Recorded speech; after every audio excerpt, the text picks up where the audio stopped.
11 taong gulang po ako nang mamulat po ako at maging aktibo sa relihiyon ng Katoliko.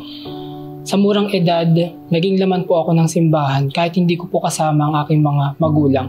Bagamat laman po ako ng simbahan at lagi nagsisimba tuwing linggo, hindi po nawala sa akin yung diwa ng pagiging suwail sa magulang. Nino ko pa ininuutos sa'yo? Mamaya na yan, nakakagaling ko ng simbahan eh. Isang beses po, naglilipat po ako ng channel sa TV. Nakita ko po ang pangangaral ng kapatid ni Ellie. Lumalang, maglingkod ka sa nilalang. Baligtad.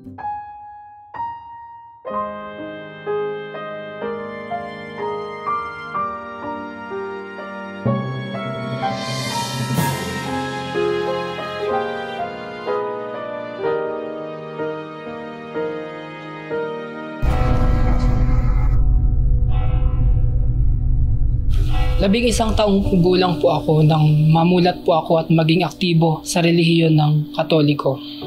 Sa murang edad, naging laman po ako ng simbahan kahit hindi ko po kasama ang aking mga magulang. Bagamat laman po ako ng simbahan at lagi nagsisimba tuwing linggo, hindi po nawala sa akin yung diwa ng pagiging suwail sa magulang. Nino ko pa ininuutos sa'yo? Mamaya na yan, nakakagaling ko ng simbahan eh. Isang beses po, naglilipat po ako ng channel sa TV. Nakita ko po ang pangangaral ng kapatid ni Ellie. Lumalang, maglingkod ka sa nilalang. Baligtad. Dapat ang paglingkod. Nagalit po ako sa kapatid ni Ellie noon dahil natatamaan po ako sa bawat aral na itinuturo niya. Hanggang sa unti-unti ko na pong natututunan yung mga aral at katwiran ng Diyos na itinuturo ng kapatid ni Ellie na nakasulat sa Biblia. Hindi na lumilipas yung araw na hindi ako nakakapakinig, na halos mapuno ko na yung maliit na kwaderno ko. Nagkaroon po ng paanyaya sa telebisyon na magkakaroon po ng mass indoctrination sa lahat ng ADD Coordinating Center. Kahit hindi ko po alam ang lokal ng Carmona, pinilit ko po itong hanapin hanggang sa nakita ko po. Pagpasok ko po sa lokal, naramdaman ko po yung pag-ibig ng mga kapatid. Nagtuloy-tuloy po ang pakikinig ko ng doktrina hanggang sa dumating po ang panghadlang ng kaaway. Doon ka na lang kaya kay Soriano tumira. Lagi ka na lang ginagabi. Araw po ng bautismo, bago po ako makipag-usap sa aking mga magulang, nanalangin po ako sa Diyos na sana payagan nila ako na magpabautismo. Pa, aalis po sana ako. Magpabautismo po ako sa Apali. Bakit ka pa lilipat ng reliyon? Eh may reliyon ka naman.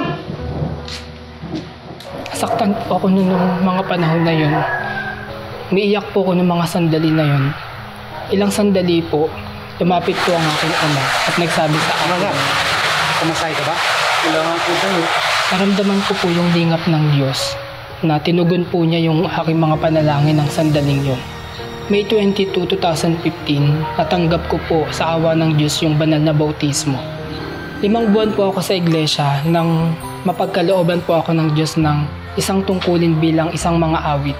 Ito po ay nang makabilang ako sa Guinness Book of World Records as largest gospel choir. Napagkalooban din po ako ng tungkulin bilang isang sekretary sa kabataan. 2 taon po ako sa iglesia nang pumasok po ako sa servants ministry. Sa awa ng Diyos, nabigyan po ako ng destino sa lokal ng Bulihan bilang isang KNC observer. Nung panahon na yon, naisip ko po maghanap ng trabaho. At sa awa ng Diyos, nakahanap naman po ako. Naipasa ko po lahat ng exam pati training. Pero nang sinabi ng supervisor na magkakaroon ng night shift, pumasok sa isipan ko na mukhang matatamaan yung aking destino. Hindi muna ako magtatrabaho. Pero sa kabila ng lahat na nangyari, naging daan naman po ito para magkaroon po ako ng maraming oras sa pagdestino sa lokal. At sa hindi inaasahan ay maaakay at maanib naman po ang aking mga magulang sa loob ng iglesia. Nung time na yun, wala naman po sa hinagap ko na mapagkakalooban po ako na makapasa sa La Verdad Christian College bilang isang full scholar. Kapag full scholar ka pala ay wala kang babayaran. Libre ang matrikula, libre ang uniforme, ultimo pagkain libre. Doon ko po napagtanto at na-realize na tama yung sinasabi ng kapatid ni Ellie at kapatid na Daniel na ang lahat ng mga bagay ay nagkakalakip na gumagawa para sa mga nagsisiibig sa Diyos.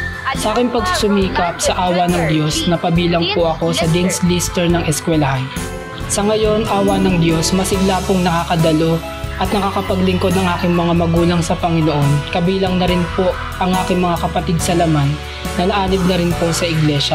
Masigla rin po akong nakakaganap ng aking tungkulin bilang KNC servant, KKTK secretary ng lokal at bilang isang mga awit. Nakakatulong din po ako sa MCGI Cares at MCGI Productions sa awa at tulong ng Diyos. Ako po si kapatid na Rolando Alarma Jr. at ito po ang istorya ng aking pananampalataya.